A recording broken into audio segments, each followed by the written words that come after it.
human rights as an issue is a very politicized issue. I understand that a lot of governments, when you look at human rights monitoring work, we are actually looking at the violations committed by states. I understand that many countries, they don't want to put more resources in human rights. It's because they don't want to be scrutinized. And I think this proves what our point and our criticism of these governance structures, global governance structures such as the UN. You have a very unequal priorities given where the power and the purse is held by a few, UN security veto power. Mm-hmm. And the resources are put into mostly on peacekeeping, but not human rights. Why?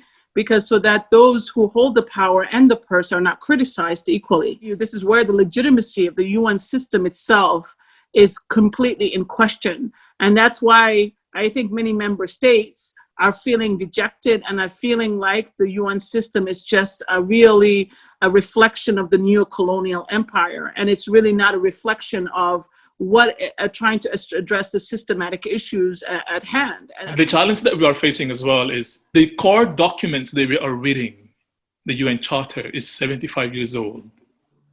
You should be asking that as well for young people. Is it applicable to our time? If it's not applicable, what can we do?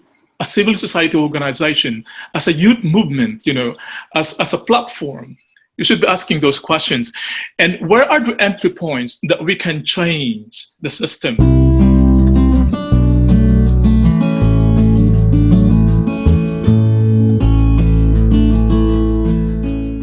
For me, it's about how we can use this opportunity for those who have the power, who have seized the power, to understand the impact on their policies and their behaviors. And so that's the everyday work that I'm doing now. I'm just embroiled in the omnishambles of the A-levels.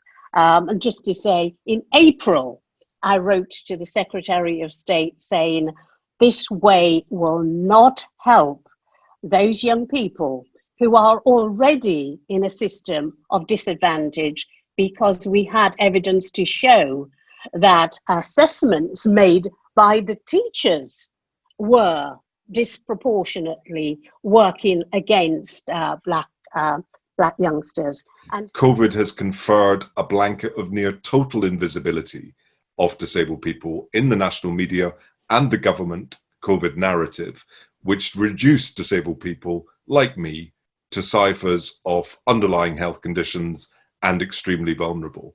We have, as you said, accounted for 2/3 of the total UK COVID death toll and are the single biggest affected group. Shockingly, there has been very little coverage of this in the media, as if somehow it was to be expected. Our civil rights have been undermined by emergency legislation that impacted on rights to social care, rights to health care, the imposition of do not resuscitate notices on those unlucky enough to end up hospitalized, despite all the provisions of the 2010 Equality Act.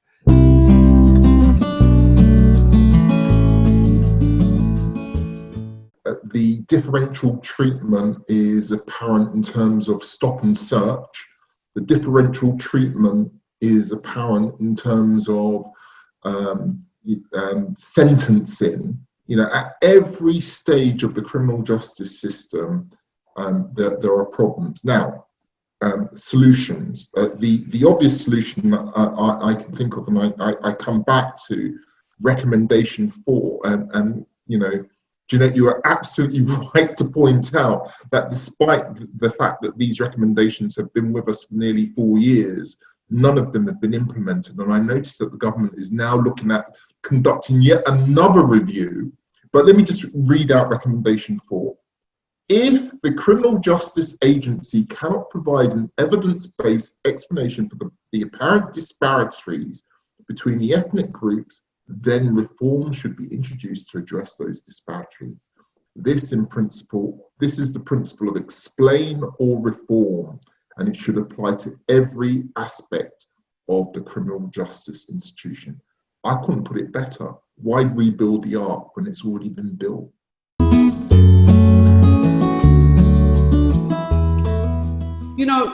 Poverty, inequality, and discrimination, they are always policy choices.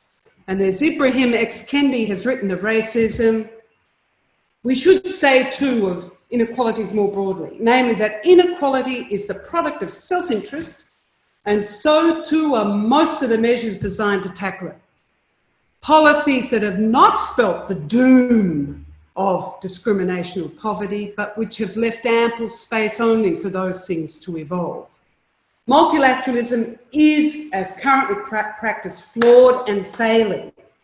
Yes, it might not be built for the world as the world has become, but it's failing not just because of its ideals, but it's failing because national governments have failed too.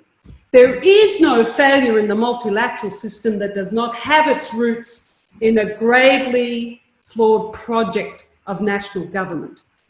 If we're to move forward, we must reform. But for that to do, we must be ready to do at least three things. We need a new configuration for global solidarity, and it must trump national solidarity.